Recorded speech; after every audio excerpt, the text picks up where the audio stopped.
Welcome to the monthly Truck Stop webinar presented by the Motor Carriers Insurance Education Foundation. These truck stops are presented the second Thursday of each month at 2 p.m. Eastern Time. These webinars are open to members of the foundation.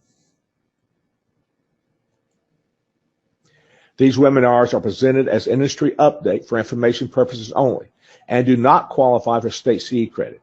If you're seeking state CE credits, then you need to visit our website. We do provide 12 hours of CE credits in 3 4-hour segments every year. So visit our website and we'll get you more information concerning the CE. If you have any questions, please type them in the chat window. They will be answered as time allows or responded to after the webinar via email, which we most often do. And in those cases, we share the answers with other participants in this webinar. If for some reason you experience any problems, please send us a note in the chat window or call 800-741-4084. We will attempt to correct the problems as soon as possible.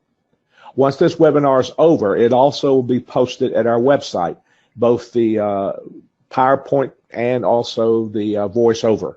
So you can play it later or share with some of your insureds or agents who would be interested in this subject.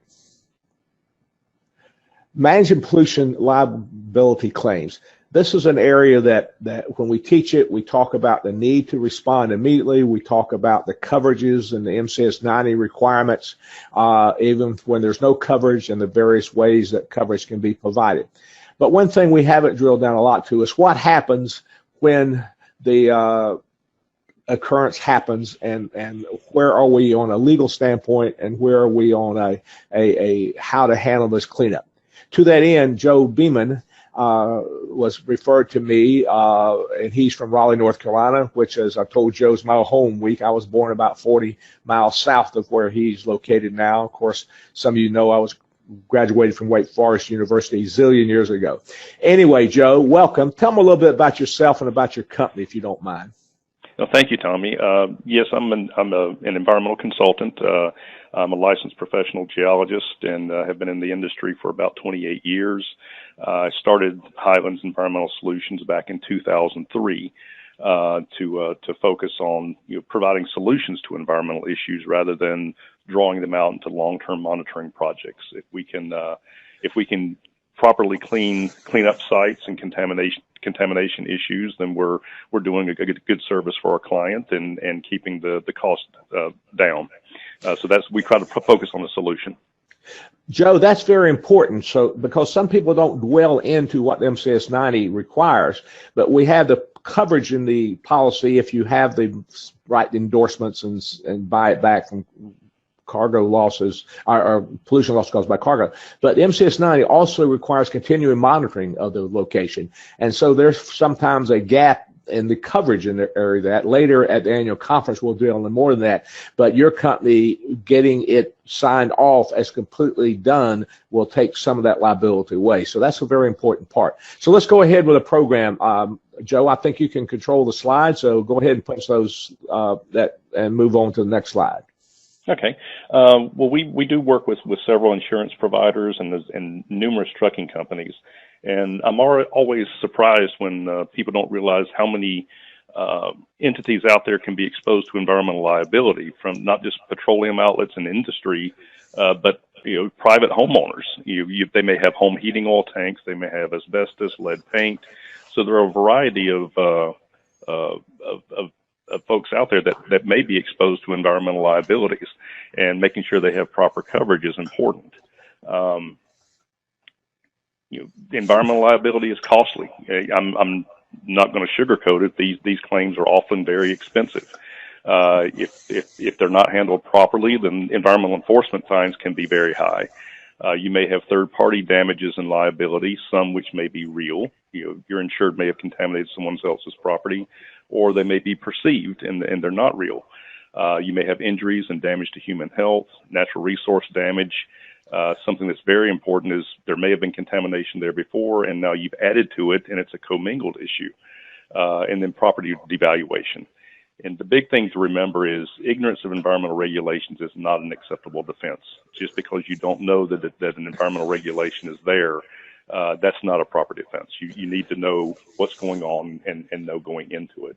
Joe, you mentioned this and reading your list and talk about here.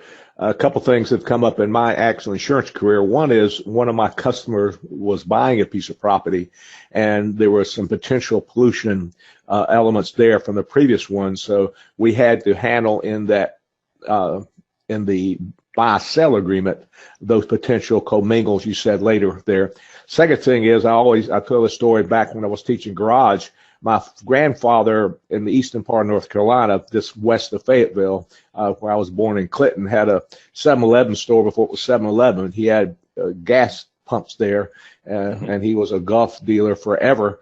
Well, he died. The building burned down, and 15 years later, my grandmother died, and my father and I inherited the property, which still had underground storage tanks on it. Yeah. So it cost about $25,000 to get rid of something worth about $30,000 when we inherited, and it only came in when the title had to be transferred in those areas. So there are some lingering situations and devaluating of the property.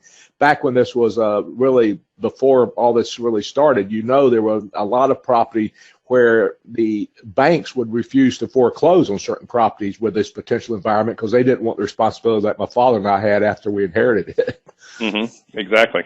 And that's still an issue with some lenders, is they're very weary of environmental issues, and they won't lend on properties. Okay. Moving on, you need to understand what's the mentality of the environmental mentality of your insured. These are quotes that I've heard over the last 28 years. It won't happen to us. We've never had a problem before. I've got a guy that handles that for me. If you have an insured that says that, that should be scary. They need to make sure that it's being handled properly reported, properly documented, so that the liability doesn't pop back up later. We've seen claims that we've been pulled into to investigate that happened 5 and 6 years ago, and trying to recreate what happened then to find out who is technically responsible is very difficult. So you need to make sure that they have a good mindset when it comes to environmental issues. I'll tell you another story, Joe, and I use this in class sometimes, but my father had a trucking company, and again, we had in Fort Myers, Florida, and he got a letter from a Superfund cleanup 10 years after he sold the trucking company, asking if he wanted to contribute to the cleanup of that because somewhere 20 years ago, somebody remembered picking up some fuel and some oil and gas from that location. It was a part of a dealership that I had owned, and actually sold the dealership, and actually the dealership got involved in that part of it here. So as you say, you don't know when this thing might come back and raise its ugly head. That's right. And with the Superfund, that's a federal program. If we've had clients in the past that have maybe disposed of one drum of waste material at a site that became Superfund, they're technically partially responsible for the cleanup. Right. So you raise a very good point there. Okay, so what is a spill or a release? A spill or release or unpermitted discharge, they all simply mean the same thing. It's generally any type of pouring, emitting, dumping of a petroleum or other hazardous substance onto the ground or into a waterway. You can have discharge permits where you're allowed to discharge a certain amount of contaminants to an environment, but if it's an unpermitted discharge, that's a spill, that's a release. And even though the actions may be due to a third party, say a drunk driver runs into the side of your trucking client and causes a fuel spill, it's the person who has control of the product at the time that it is released. That is the trucking company or the person who owns the storage tank. They are responsible for the reporting and the initial response actions, not the third party. So they need to make sure that they've got that covered. So let me go back for you who are listening to this. What he's saying is, just like some cargo, because of the Carmack Amendment, the person who had that product is absolutely liable for it. Now, that doesn't mean that we can't subrogate back against the person who caused the accident and recover something from them. But the government wants to say, we have a problem with this spill, And I usually use Joe, something that has effect to damage the environment is kind of what I describe what a pollutant is in that area. I know you're going to get later in that, Right. but then we can subrogate back. But the first responsibility is our insured, the truck driver, when this happens, and it's their responsibility to take remedial action as soon as possible. Exactly. They need to implement it very quickly. And from a regulatory standpoint, there are state reporting requirements that fall under oil discharge contingency plan regulations, underground storage tank regulations, above ground storage tank regulations, water quality regulations, and they all vary from state to state. You also have federal reporting requirements under the EPA, Environmental Protection Agency, which is the Oil Pollution Act of 1990, Clean Water Act. And then in certain circumstances, the U.S. DOT, Department of Transportation, has federal reporting requirements. If your insured is carrying a hazardous substance as a cargo, then that may trigger federal DOT reporting requirements. The problem is reporting to one agency doesn't satisfy all the reporting requirements. Just because you report to the EPA doesn't satisfy state reporting requirements and vice versa. So you need to know these reporting requirements. Joe, let me get back and make it relevant to everybody here, because we might have some people say, well, my insurance doesn't hold anything hazardous. It's my understanding that if there's a 50-gallon, or I might be wrong, please correct me, but if the fuel tank leaks or gets ruptured and there is a 50-gallon spill, now that fuel tank can have 300 gallons in it, but if it's a 50-gallon spill, then that's reportable? 25 gallons is reportable. Oh, excuse me, I'm sorry. Or any volume not cleaned up within 24 hours. So that's what point is. So every truck you insure, if that fuel tank gets hit or ruptured or leaks, 25 gallons, okay, will have to be reported and something have to be done. And it's my understanding if it's not reported and later the EPA finds out about it or DOT, then our insurers can be fined, is it not, for not reporting, even though it gets cleaned up? Exactly. If it's not properly reported, that really exacerbates any type of fines that may be issued. And this is one thing that I ask a question whenever I present to trucking associations is how many people transport hazardous materials? And you may get one or two hands that are raised, and then I say, okay, who has diesel-powered vehicles? And then every hand goes up. Well, you're transporting hazardous material. It's just not a cargo, but it is still a hazardous material. Okay, federal reporting requirements. And the picture in the lower right side, this is what started most of the environmental regulations in the United States. It was the Exxon Valdez incident that happened back in the 1980s. From federal reporting standpoint, once you discover, release, or management has been notified of a spill, you must report immediately. Any volume of oil or petroleum that violates state water quality standards, causes a sheen, a rainbow-colored haze on the water, or causes a sludge or emulsion. Any reportable volume of material from a facility that's subject to spill prevention, control, and countermeasures requirements. If they store equal to or greater than 1,320 gallons of oil, petroleum or vegetable oil, any type of oil, they're subject to SPCC requirements. And any regulated chemical that's released in a volume greater than its reportable quantity for that chemical. And that's going to vary depending on the chemical. And that's usually listed on the safety data sheet for that material. Usually the EPA will request additional information about 60 days after the incident so they can follow up and make sure everything's been handled properly. DOT reporting requirements. These are transportation-related hazardous materials incidents where hazardous material is being transported as a cargo. If the person is killed or injured, requiring hospitalization, public evacuation is required, major transportation artery is closed for 1 hour or more, flight plans or aircraft are diverted. Trust me, if you've got an environmental incident that's that big that's diverting aircraft, you've got a problem. The last one there's a whole list of reporting requirements, but the last one is the one that trips people up the most. A lading retention system is damaged requiring repair. And what that means is, let's say they collide with a retaining wall or something. They don't have a spill, but it bends a valve or it bends a pipe on a tanker truck, and it requires repair. Well, that's a lading retention system that is damaged requiring repair. That has to be reported to the DOT, and that's a federal report. You're talking about the trailer itself, and Yes. those fittings on the bottom of a gasoline trailer, Yes. or a tanker trailer on the bottom, if they get run into, damaged, bent or something, that's reportable too, huh? If it requires repair, if it's not cosmetic, a dent in the side of a Right, tanker trailer is what nothing. you're saying, the tank, the valves are punctured or damaged or knocked off or something like that. That's what you're talking about, not just Yes. putting another wheel on it. But we're talking about it itself. Wow, that is important. Of course, that would be hard to find out about, obviously, unless there's a accident that caused it that was reported to the proper authorities too. Correct. I would imagine.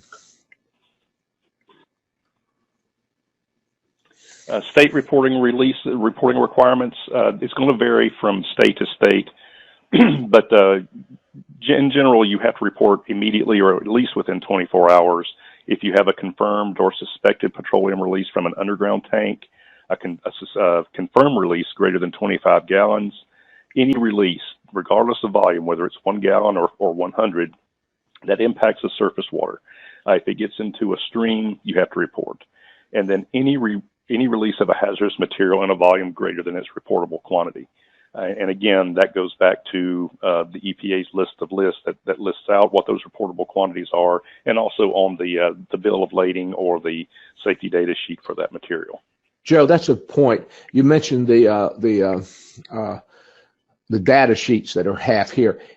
Part of this, isn't it a responsibility of a lot of the shipper to inform the driver, quote, motor carrier, about these kind of things when they're shipping something this way? And as you just mentioned, the bill of lading or something, you'd have those data sheets, the data sheets there. So it's important here to train the driver, because some things won't be, quote, hazardous, like you mentioned cooking oil.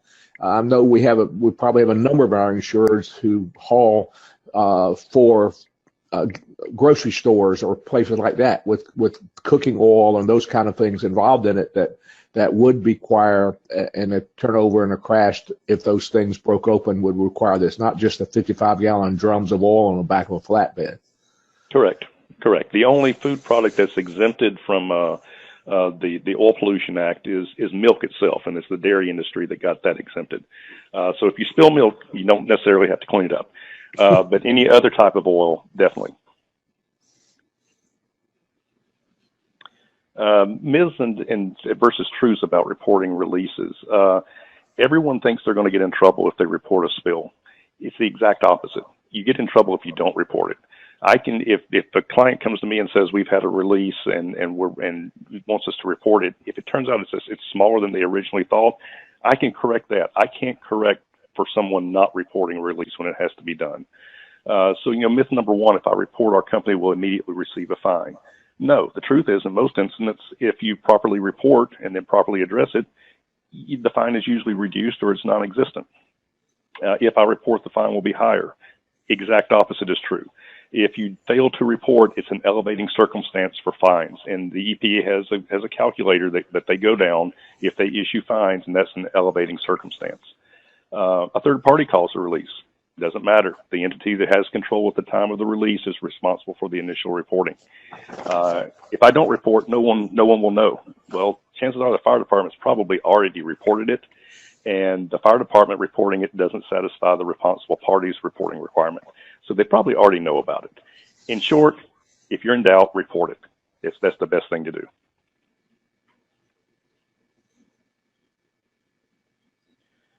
So how do you report releases? On a federal level, EPA and DOT, you call into the National Response Center, 1-800-424-8802.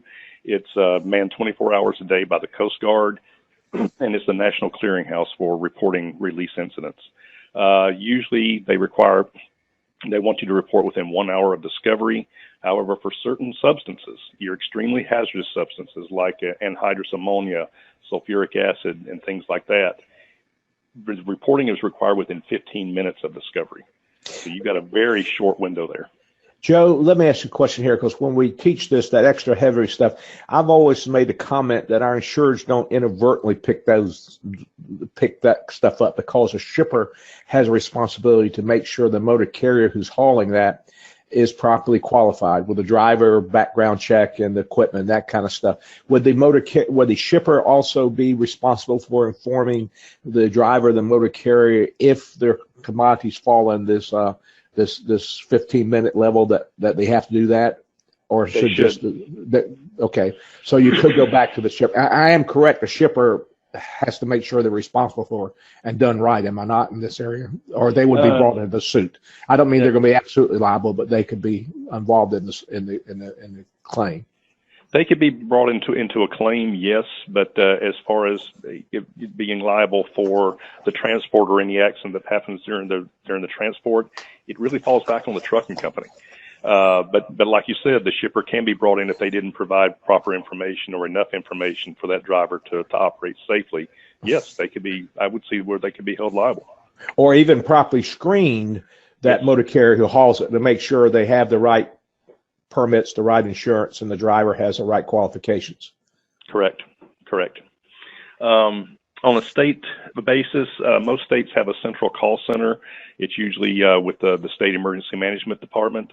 Again, state reporting is required within 24 hours of discovery unless it's an extremely hazardous substance. And then usually most states want you to report immediately. They don't even give you the 15-minute window. You find out about it, your next call is to the state to report it. And then locally, your local health and environmental health departments, fire departments, local emergency planning committees. The contact numbers vary sometimes, but 911 usually satisfies that reporting requirement. If you call the fire department, then you've satisfied your local reporting requirements. And a lot of times they will require a follow-up report within 30 days.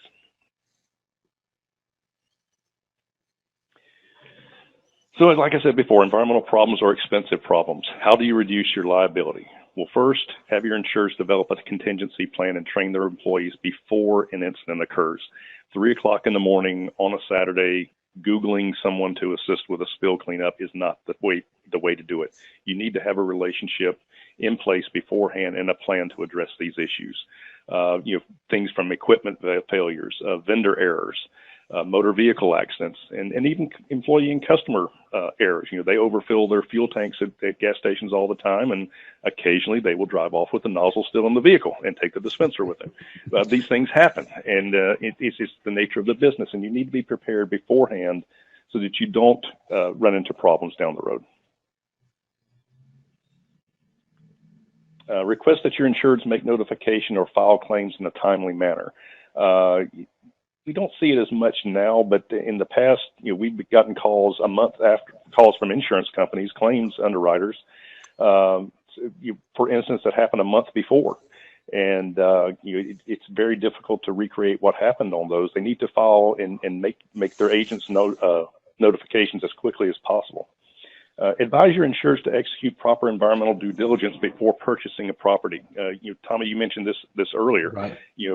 There may be an environmental issue there. It may be a valuable property, but you need at least to have a baseline knowledge going into it, so you're not inheriting an environmental nightmare.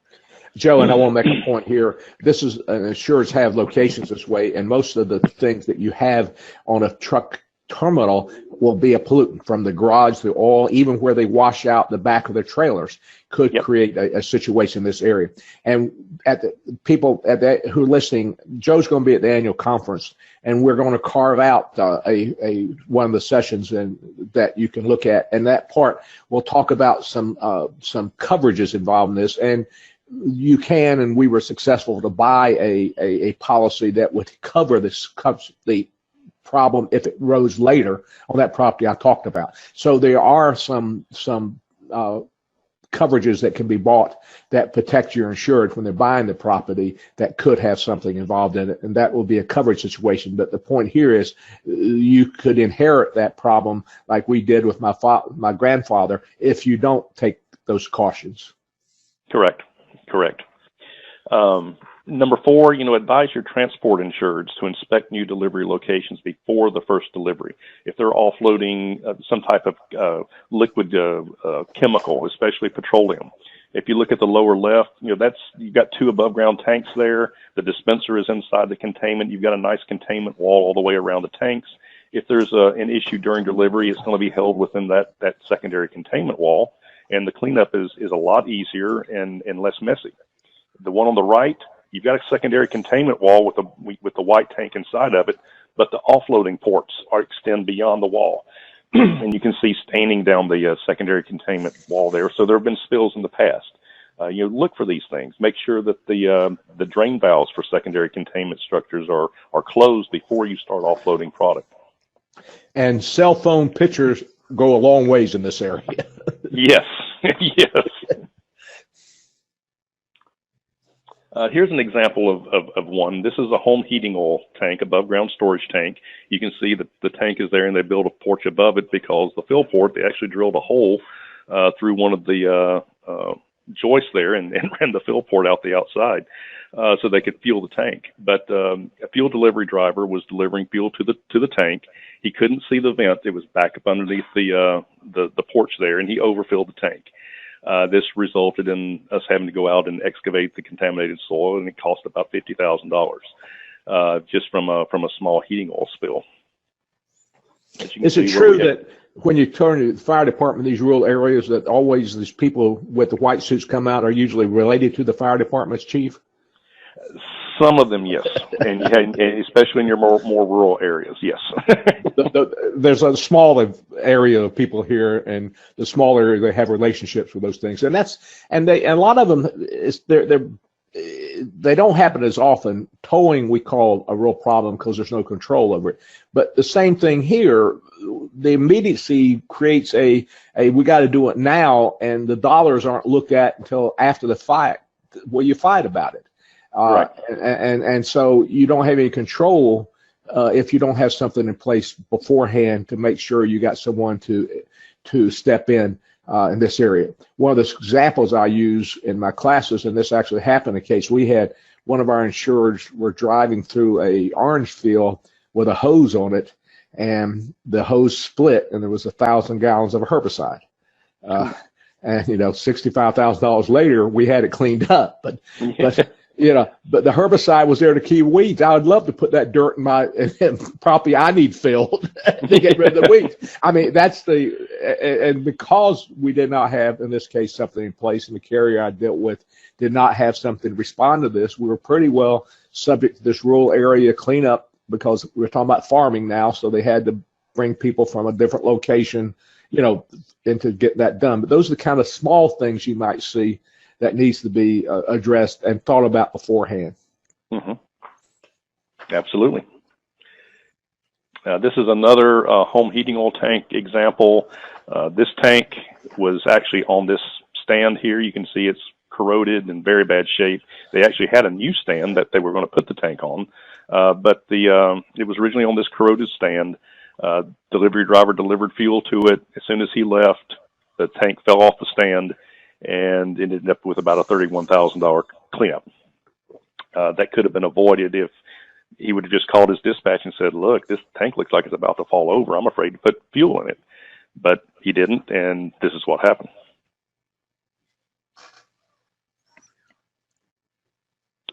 This is another one. This one still boggles my mind. But we had this little small 250-gallon home heating oil tank. It was actually filled, fuel was delivered to the tank 3 different times in a 3 consecutive day period. No one noticed that it was leaking. So the delivery driver was coming out, filling it with fuel. The homeowner would come home at the end of the day. The tank would be empty. He would call and complain. They went out 3 times and ended up with about 1,000-gallon spill. They got into a septic system. It actually backed up under the house. And the total cost of this cleanup was about $105,000. And they had to move the house because the basement was saturated with heating oil. They simply couldn't live in it. So they actually brought in a moving company and moved the house to a different location. And now the property's not worth much either because of the problem that exists here. To get a clear title to the property to sell it would be reduced too. That's not even figured in these costs. Yes. Yeah. This was a gasoline spill during a delivery to a convenience store. Unfortunately, the truck was gone by the time that we got there, but the truck was parked against this curb. He was offloading to underground storage tanks, and the driver went into the store while he was offloading fuel, which is a big no-no. You don't do that. The driver needs to stay with the vehicle. The tank was overfilled. It came out of another port on the opposite side of the store. It flowed across the parking lot, into the street, into a storm drain, and came out in a stream about a quarter of a mile away.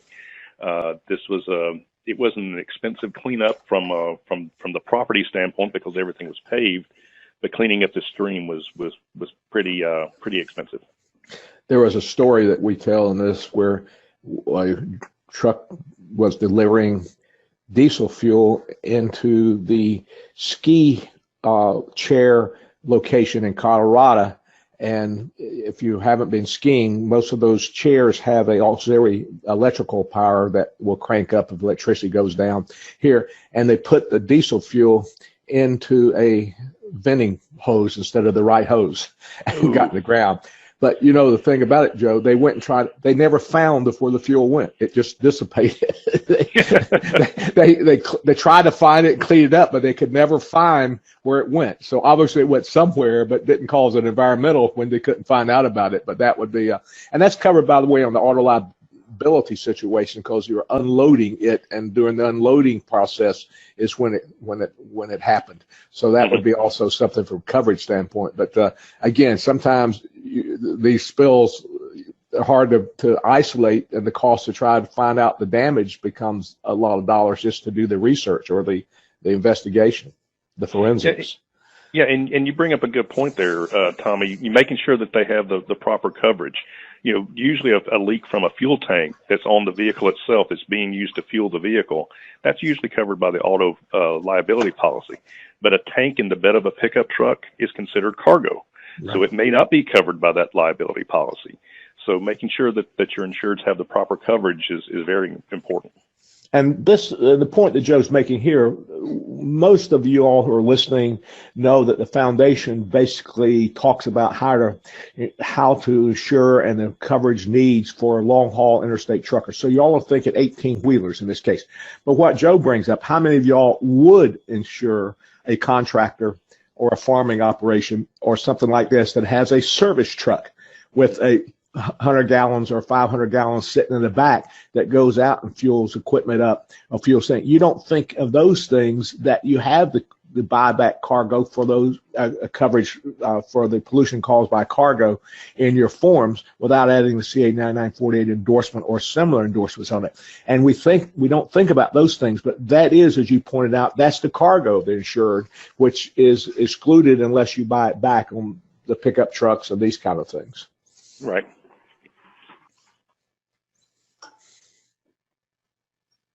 I think I may have gone too far. Let's see. Nope, I'm right. Develop an environmental vendor approval process, or have your insurers pre-select an environmental consultant, a contractor, or both before they have an incident. And they're in the environmental arena, in the environmental industry, you know, we have consultants which typically take care of the professional services side of things, the sampling, the reporting, and you have environmental contractors. And those are the guys that have the dump trucks and the yellow iron to excavate contaminated media. But there's a difference between the two. You know, an environmental consultant and contractor both have to have proper training per OSHA regulations. It's called hazardous waste operations and emergency response training. An environmental consultant will have a professional registration, you know, professional geologist, PG, which is what I am, a professional engineer, PE. They should have extensive regulatory knowledge and experience. That's why you're hiring a consultant, to get that knowledge. Have a good reputation with environmental regulators at all levels, federal and state, and have acceptable billing rates and contracts. And billing rates are going to vary depending on the company. And again, typically an environmental consultant will handle project management, sampling, risk assessment, and reporting of these incidents. The environmental contractor, they should have proper equipment to contain, control, and remediate incidents.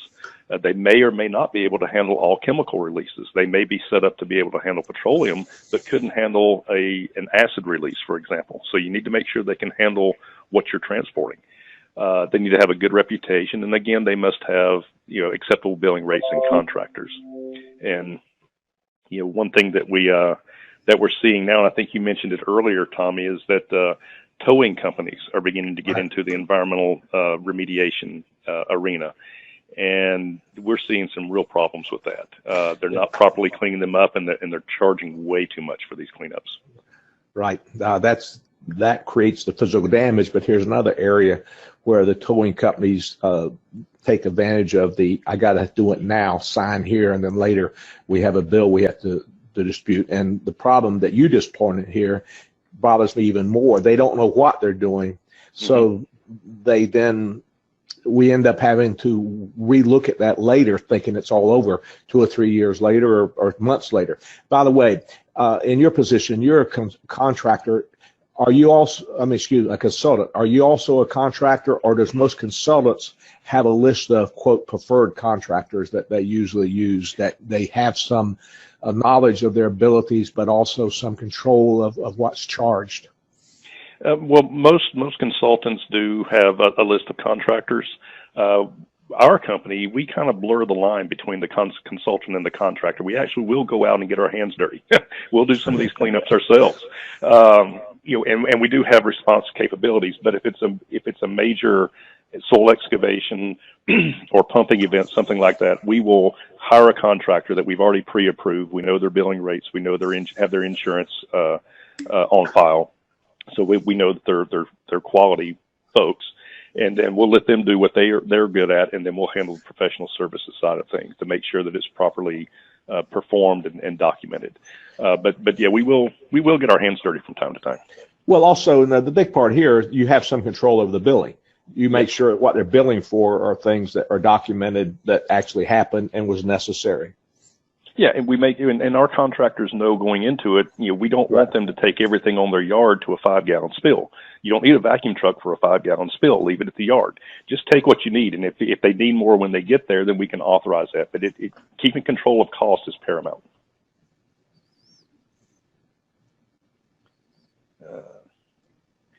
A successful project cannot have two masters. Normally, the consultant manages and drives the project, and a good consultant is going to be professional. They're going to be honest with you.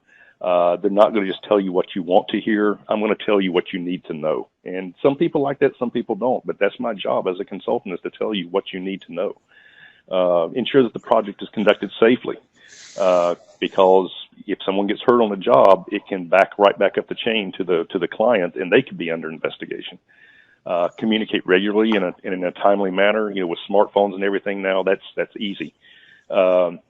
The next one is a big one. Have a work plan and tell the regulators what you're going to do. If there's an environmental regulator on a scene, I don't want him telling me what we have to do to clean something up. That's my job. I tell them what we're going to do, and then we work the plan. That way you can keep control of the cost and the scope of work. Think outside the box. Remember that you're the client, and your best interests come before theirs. And then, another one down at the bottom, it says use science, but don't turn an incident into an expensive science project. Most of these are common sense problems. You don't need to start drilling monitoring wells before you've excavated the contaminated soil. Get the contaminated soil out first, and then if you have to assess groundwater, do it that way. But do it in a proper manner. And then finally, make sure that the project is documented with a regulatory closure, a letter from the state saying certificate of completion or notice of no further action required, some document that you can put in the files showing that it has been properly closed out. Good points. Beware of co-vehicle contamination. This is an example from South Central North Carolina, not too far from Clinton, Tommy. We were called in by an insurance company to investigate this. It was back in 2007. Their insured overfilled a gasoline underground tank, and the spill never came to the surface. It was a bad seal on the tank. The tank had to be removed. The contractor ran this project, and they did extensive sampling and monitoring well installation, and the costs were just enormous. So we were called in to review it, and what we found was this store had been there for about 65 years. We did some limited sampling, and we found first pre-existing contamination was present. It doesn't really show up that well on this diagram, I apologize, but the green area is the area of contaminated groundwater, fairly large area. The brown area is where we found what's called ethylene dibromide. That was an additive in leaded gasoline. So there was a release at this site prior to 1980. And then the small little blue area here in the center, that's where we found ethanol. This was an ethanol blend gasoline. That release from that underground tank where it was overfilled only comprised 15% of the total area of groundwater contamination. So we were able to get them off the hook the insurance company and the responsible party off the hook for cleaning up the entire site. They only had to clean up what they had to do, what they caused. Now, let me ask you this question here, because let's say that there's no coverage for this rest of these areas, but able to quantify this, because is this after the fact that you dug into these kind of situations, or was it before the cleanup started? I assume it only happened after there's a large bill and they ask you, is it a fair or not? Is this not where it came in? That's exactly where it came in. Okay. Yeah, we were called in about 6 months down the road to review it. They'd already spent over $200,000 on assessment, and that's when we really took a good close look at the data and got them out of some of the cleanup. All right. Yeah, and that's a good analogy here, knowing when the fuel has changed and it's a component of the gasoline, the lead and the ethanol. Mm-hmm. This is another one, pre-existing contamination, but this is above ground storage tanks. It's a site not too far from Raleigh. We were actually not working for an insurance client on this. We were working for the customer themselves. But they purchased a site, started delivering fuel to it, and then someone reported to the Department of Environmental Quality that they smelled gasoline in their drinking water. Everyone around the site was on water supply wells. So we were called in to take a look at it. We tested their lines, we tested their tanks, everything was fine. But then we found some free product on the water table, and we sent it off for forensic analysis, and we were able to use the amendments to the Clean Air Act to look at specific additives and demonstrated that this was from a release that actually happened back in the 1980s. We pulled the files. We found there was a large spill at this site back in 1988, and when we dated the product that we found on the groundwater, it dated back to 1988. So the cost of our investigation was about $30,000, but the estimated cost for assessment and remediation of the site was almost $500,000, and we were able to get them out of that. It went back on a previous property owner.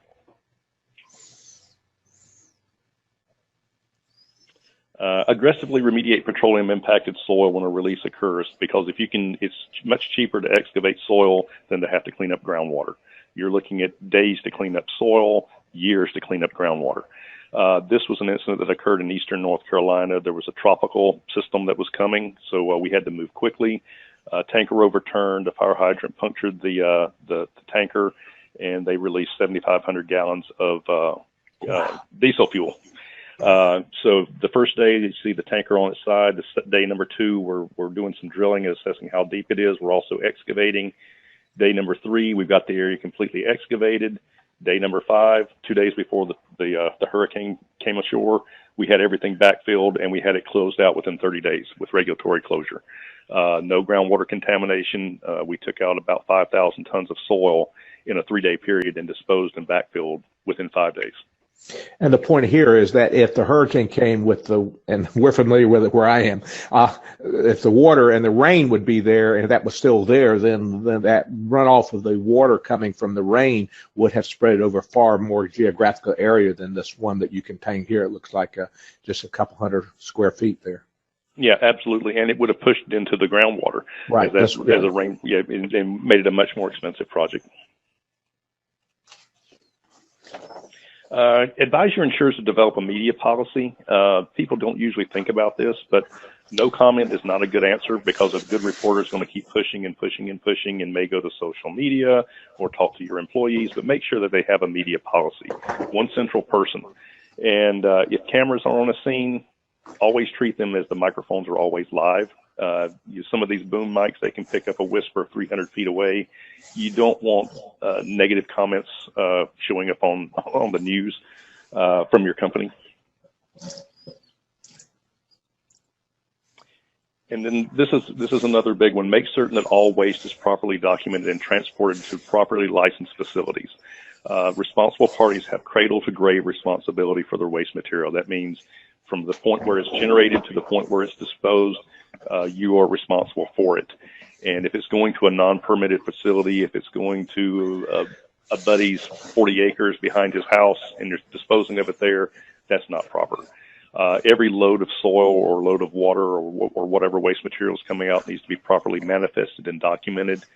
And you need to occasionally audit these disposal facilities and make certain that they are being ran properly, they're being managed properly, and they're disposing of the waste materials properly. Because the last thing you want is for 20 years down the road, it turns into a Superfund cleanup, and they're coming back after you're insured to help pay for the cleanup. Yeah, like my father's business had been sold 10 years. Yes. He'd already sold it. Yeah. We moved off of the property, and would you like to contribute? Was what the letter said. Obviously, in this case, we got out of it because the corporation was what the entity was, and it had been dissolved, so there was no dollars there to find out about it. But that's the point, Joe. That's important to make sure it is properly disposed of. And that's one of the problems with a tow company or other people who are cleaning up the debris at some site. What it can be put in certain landfills vary by the contents of it, and some things that you might not think would be toxic, like batteries and all, might not be able to go into a typical landfill. Exactly. And we had an incident with a tow company here in the Raleigh area where they excavated some soil, and they literally took it to their private property and tried to dispose of it there. And the insurance company that hired us to investigate this, they ended up having to pay for 2 cleanups, one on the side of the road and then one at the facility or the property where they took the contaminated soil and spread it out. So it's got to be properly managed. And now, when that happens, some of the people who are listening might say, well, why are we responsible for the second fight? It's, again, potential responsible party. And since you're insured, our insured who caused all of this, selected who they did to take it away, they're still responsible for it from the moment the spill happens until it gets properly disposed of. And so in this case, since it wasn't, then they were still liable for it. Getting back to that responsibility we talked about earlier, where you're absolutely responsible until it is completely resolved. Correct. That's about all of this presentation. I appreciate the opportunity to present and maybe give you some valuable information. This is my contact information. If I can ever be of service or we can be of service, don't hesitate to contact me. And Tommy, thank you for the opportunity. Well, Joe, let me ask you a couple questions about, and this I would hope would go beyond just what you do. How do you get retainers? How can an agent who listen to or a insurance provider listen to this? How do they contact you or people like you and keep them available to know when something happens, we can call you and that we'll respond? Is it a retainer situation or just I don't like the term good old buddies, but on the list that we have and pre-qualify them. And we'd want something, depending on the footprint of our insureds, obviously geographically spread out where our insureds are going. That's going to vary by company. I mean, our company, we do not charge a retainer. If someone calls, we're going to respond. If someone wants a contract, we'll issue what's called a master service agreement, where we agree to work for certain rates and things like that. Some companies do ask for retainers up front. I've never been a big fan of retainers. We typically operate on a project by project basis, but you need to make certain that whoever you're dealing with, consultant or contractor, that they've got a diverse array of experience, not just practice in one area like wetlands or something like that. They need to be multifaceted to address all of these environmental issues. Well, and we're doing transportation, so it's where our insurance is going. But I also want to remind people that that we're talking about the diesel fuel in your insured tractors, not just the power units, not just the things they're hauling in the back. I also understand there's some steps you take. Someone we did advanced coverage seminar brought up that there's J.J. Keller and other companies have things that can help mitigate spills from fuel tanks and stuff like that are relatively inexpensive, that if they have those things in their truck themselves, they can stop the fuel. Stop it from leaking right there and take those steps if they're prepared beforehand. Yeah, I mean, it's something as simple as a 5-gallon bucket. If they've got a 5-gallon bucket on the back of their cab, put it under the tank that's leaking. If you catch 1 gallon of fuel, that's 1 ton of soil that doesn't have to be excavated. As long as it can be done safely. So think ahead. Joe, we really appreciate it. We look forward to you being with us in October at the annual conference to go ahead and deal into more detail here, not only how you do it, but the legal areas and the coverage areas that we alluded to in this area. Thank you for sharing your knowledge with our audience, and we look forward to seeing you before. Again, if you all have any questions, please type them in the chat window and or send us an email at the office, and we'll get back and Joe will get some answers to you. With that done, this finishes the truck stop for this month. We look forward to you being a part of the program next month. If you have any questions, here's a contact information that we might have, and also remember that this presentation will be on our website, and it can be used for your insureds or for your insurance companies later. Thank you again, Joe. Have a good day. Thank you. You too.